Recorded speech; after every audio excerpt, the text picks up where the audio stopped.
Welcome friends. Today we are going to discuss a topic known as just in time.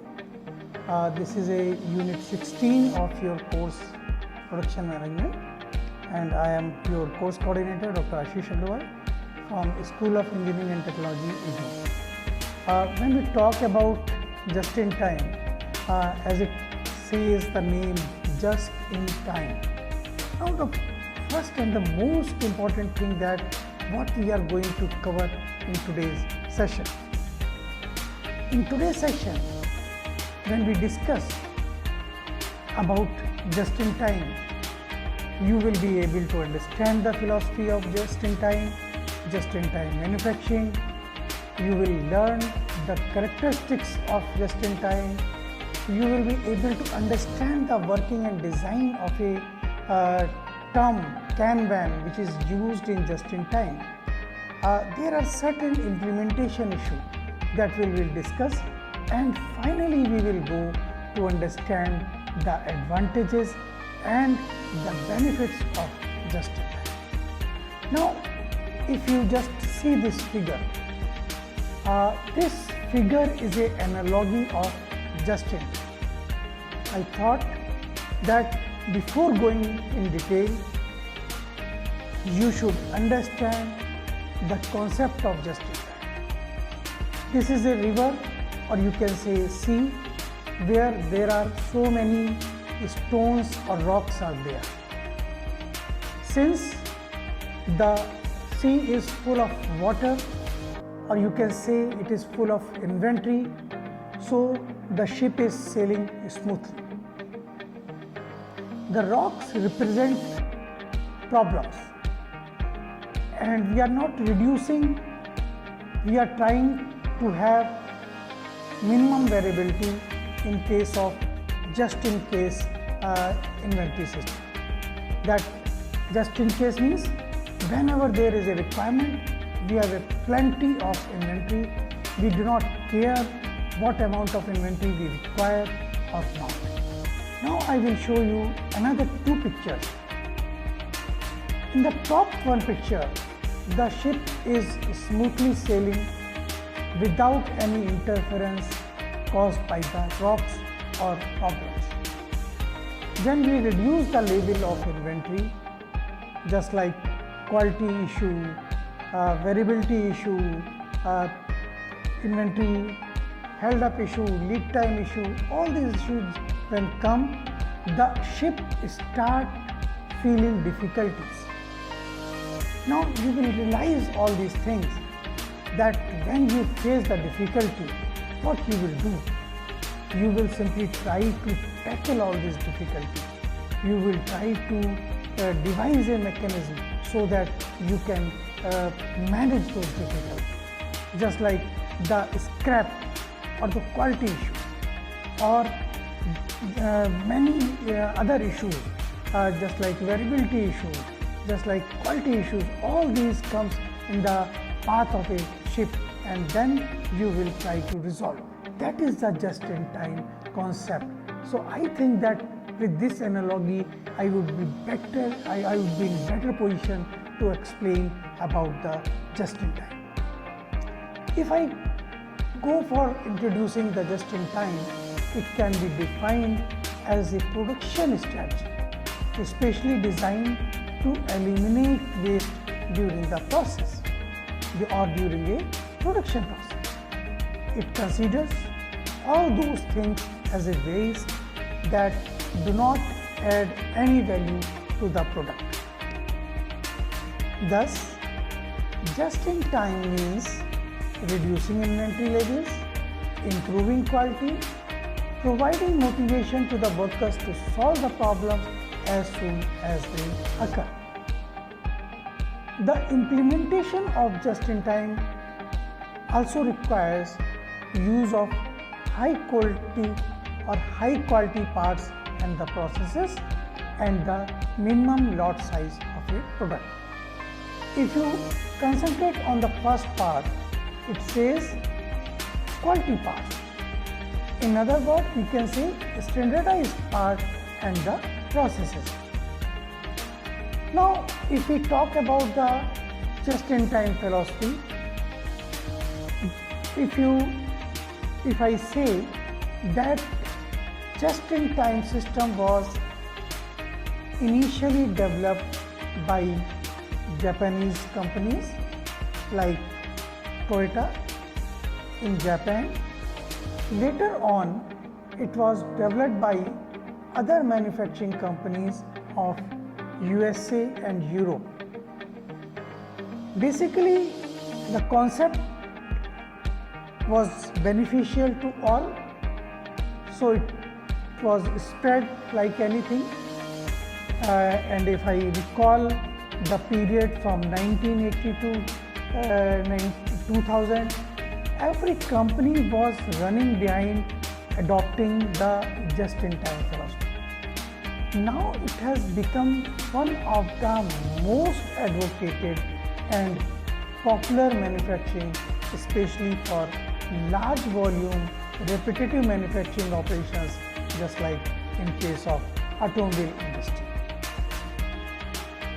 Just-in-time is a common approach. Most of the basic principle could also be implemented on other type of operating system. For example, if we are trying to minimize the waste, that is the concept of lean manufacturing.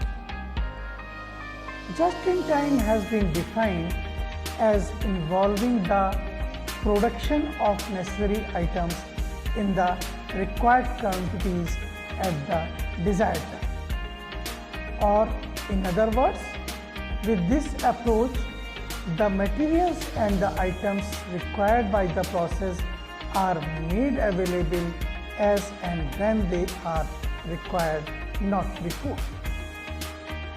In other words, we can say that if we need certain items in the morning at 10 o'clock, then it will reach the manufacturing site between 9 and 10.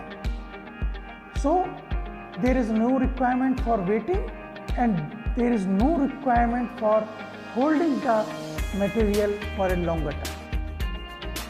This seemingly simple idea, in fact, contrasts markedly with the practice in many operating systems. Those depend on the substantial inventory. With the just-in-time approach, queues awaiting the processing at the operation are minimal. That means work in process inventory will be minimized. The same sentence I have just repeated, that with just-in-time philosophy, we are minimizing the work in process inventory because we are reducing the queue. Throughput times are reduced, space requirements are less, and the flow through the system is continuous. Considerable managerial effort is required to bring about and sustain such situation. For your understanding, I would like to add one thing, that it is not like that we want implement just in time and we can implement. No, we have to change several aspects in the manufacturing company, then only we can easily impact the just-in-time concept in the manufacturing unit. In case of just-in-time philosophy, given the uncertainty which exists in most operating situations, for example, uncertainty of demand, the processing time of particular operation, scrap and losses. All these are some or other type of uncertainty. It has been quite common to build inventories in the system or into the system to provide some degree of safety and to decouple the process. But in case of just-in-time, we try to minimize by reducing the amount of safety stock and the decoupling process. If an inventory exists between two processes, then failure of one does not immediately impact on the activities of other. An inventory might also exist so that increase in demand can be met without immediate need to change the rate at which the operating system is working. Therefore, inventories of output item or work in process or raw materials are maintained in every industry. In case when we are adopting just-in-time approach, it is reverse of just-in-case inventory. In just-in-case inventory, we are keeping the inventory to avoid uncertainty. It is just reverse case in case of just-in-time philosophy. In just-in-time, inventories are kept at the minimum level and work is not done until and unless it is required or needed. Items are not processed until required at the next process, and processes are independent. Now we will discuss the principal feature of the GIT approach. The principal feature of GIT approach is concerned with the management of inventories. That means how we are managing the inventories, how we are reducing the waste. Just-in-time aims to create a zero or low level inventory operating system. Reduction in inventory helps minimizing the space requirement, reducing the amount of held up or tied up capital, reducing the risk of loss and damage, and reducing the handling requirement. In addition, the minimization of inventories is considered to have considerable managerial benefits. If, as is often the case, the inventories have grown up in order to protect an operating system against uncertainty, then it can be argued that such inventories serve to conceal the real problem, which GIT aims to reveal them in order they can be tracked or they can be tackled at the source. Thus, with low inventory production system, the problems can be identified and solved. If input stock of the material have been held in order to protect an organization from the disruption in supply, then use of GIT requires that those problems be overcome through. For example, use of different vendors and establishment of different arrangement with supplier may help in smoothing the supply. What was happening in earlier times? The vendors used to keep huge inventory, more than 3 months, more than 6 months, in anticipation there will be shortage in the market. And you will be surprised to know that huge amount of space is simply used for keeping those 6 to 1 year inventory. Sometimes the inventory corrode and it becomes useless for the use. So the minimization of inventory also advocate for keeping the less amount of inventory so that we can use less amount of space. Even in case of work in process inventory, the philosophy of just-in-time, we keep the work in process stock so that we can protect the system against the breakdown of the equipment. When we introduce just-in-time, we will find the causes of breakdown, we will go for preventive maintenance, we go for condition monitoring, and we will avoid the breakdown. Thus, just-in-time has a both system and the managerial advantages. Now, if we come to some questions so that you can recall whatever we have studied till this slide. The first question is, what is the philosophy or the concept involved in just-in-time system? What are the benefits you see? Though we are going to study the benefits, but from the previous slides which I have shown, which I have discussed, what are the advantages or the benefits you presume from this particular session? Now, there are certain characteristics of just-in-time, just like demand call, reduced setup times in a smaller batch, efficient flow, employee involvement, Kanban system, and the visibility. So we will take up one by one. In case of demand call, the entire system is led or pulled by the demand. The need to serve or supply a customer triggers activity throughout the operating system. Thus, where a customer places an order for manufacturing operation, that order requirement flows back through the system and triggers each stage of the overall process. The demand call contrasts with the practice in manufacturing systems where the work is begun when the material becomes available. This might be regarded as input push system. Second characteristics is reduced setup time and smaller batch sizes. Except in system where only one type of product or services is provided, it will be necessary to set up process in order that they can deal with a particular type of item.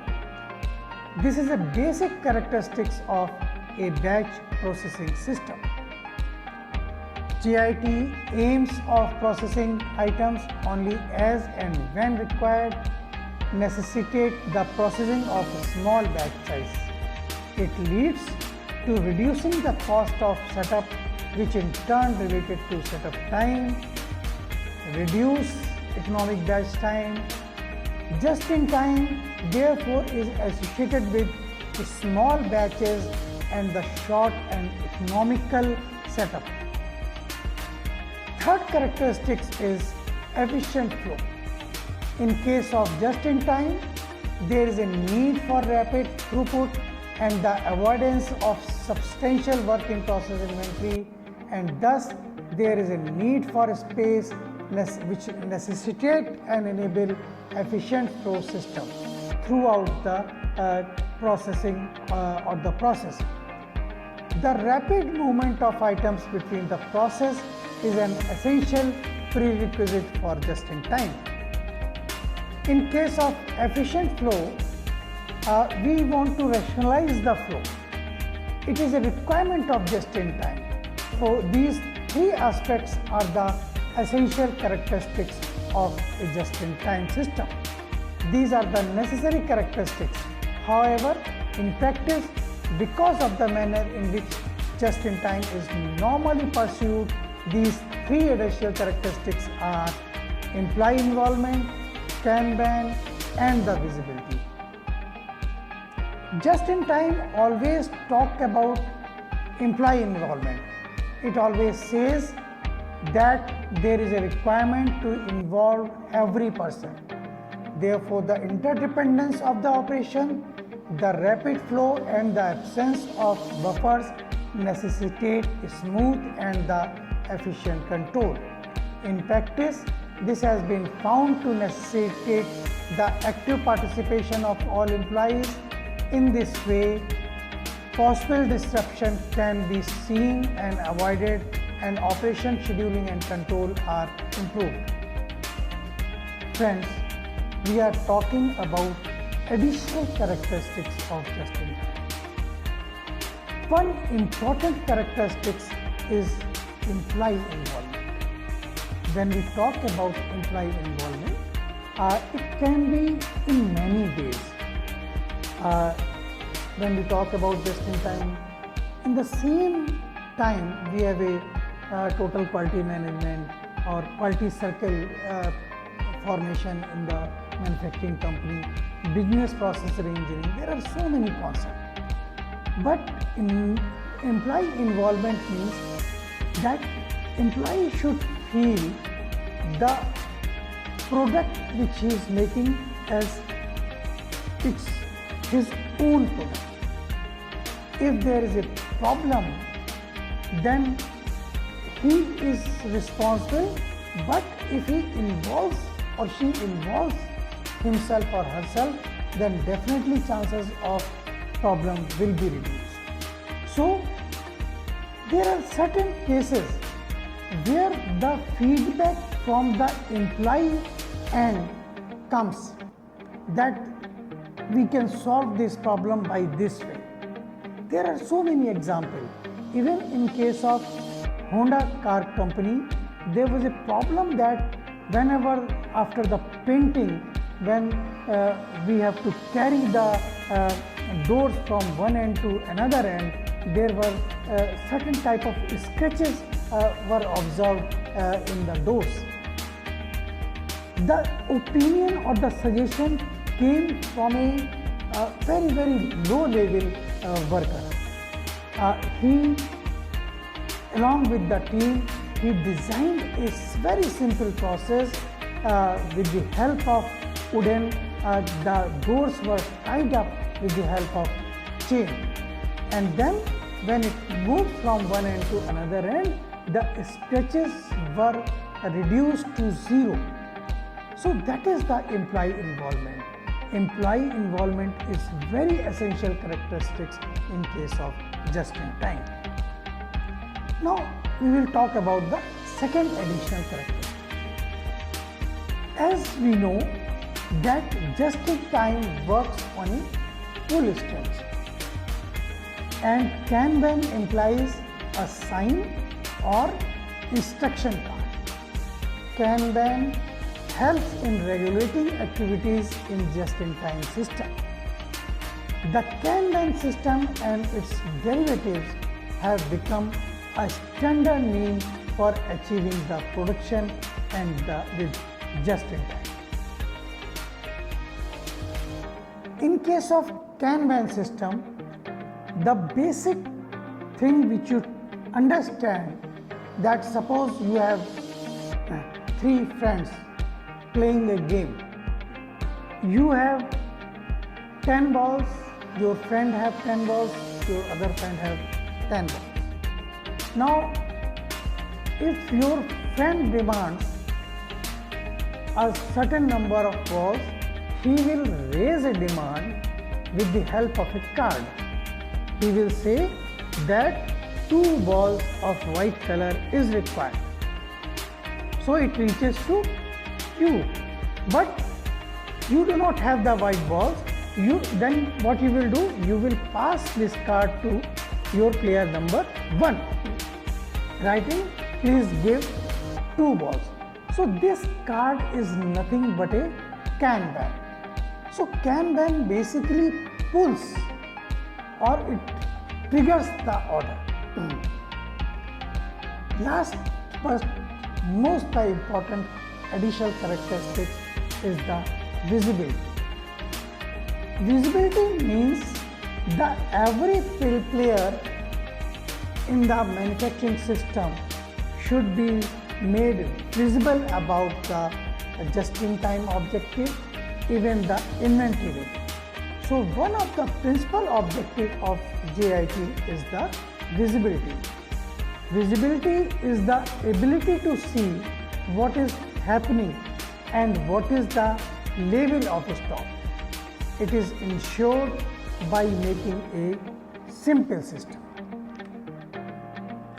So again we are coming to ask you a certain question, that you have to recall first the important characteristics of the just-in-time system, just like demand call, employee involvement, Kanban, visibility, small batch size. All these are the characteristics of just-in-time.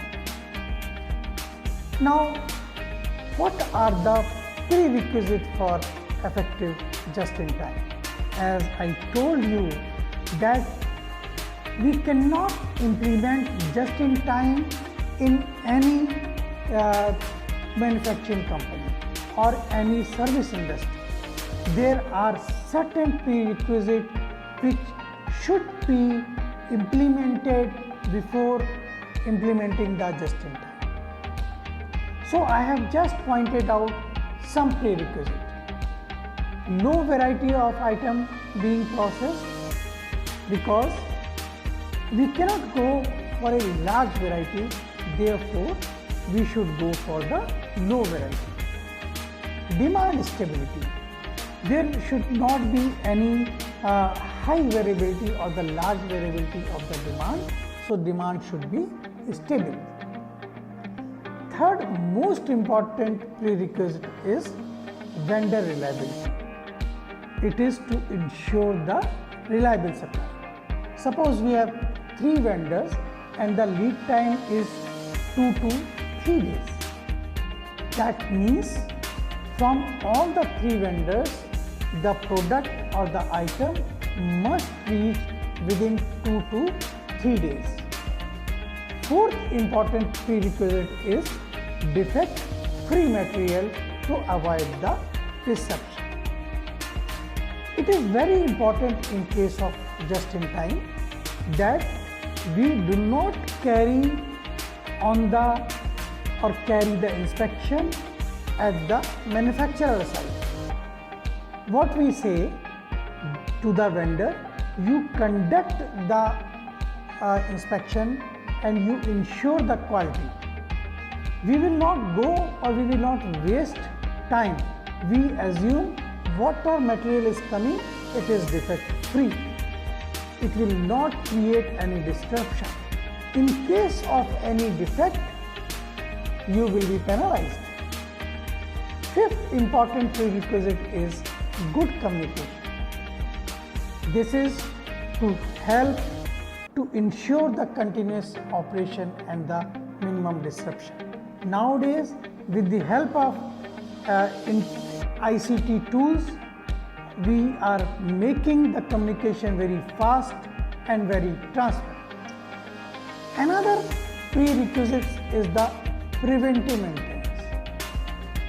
Across the manufacturing unit, we have to go for the conditioning monitoring and we have to go for the preventive maintenance, so that there should not be any sudden breakage or the breakdown of the machine. Another important is total quality control. When we talk about the total quality, that means quality control in each and every respect, starting from manpower to the final delivery. Management commitment. It is very important that without management commitment, GIT cannot be effective. Employee involvement. It is again very important, and we have discussed a lot that we have to make participation of the employee in every decision making in case of just-in-time implementation. Worker flexibility. We have to make a multi-skilled worker. It is not like that a worker, one can do this sort of work and cannot do this sort of work. No, there is a worker flexibility which is a prerequisite in case of effective just-in-time implementation. Now we have discussed the prerequisite. Now you have to recall all these prerequisites and you have to write in one paper, think and write some important prerequisites for effective implementation and how you will justify these prerequisites. Till now, what we have studied? We have studied about the just-in-time strategy and the just-in-time concept. Various terms, even we have also discussed the analogy. In other words, we can say just-in-time is an encompassing philosophy considering the product design, equipment selection, material management, quality assurance, job design and productivity improvement. All these is an important part of just in time. So in this session, I hope you have enjoyed the analogy which I have explained to you. There are characteristics which I have explained to you and the prerequisite for effective just in time. Thank you.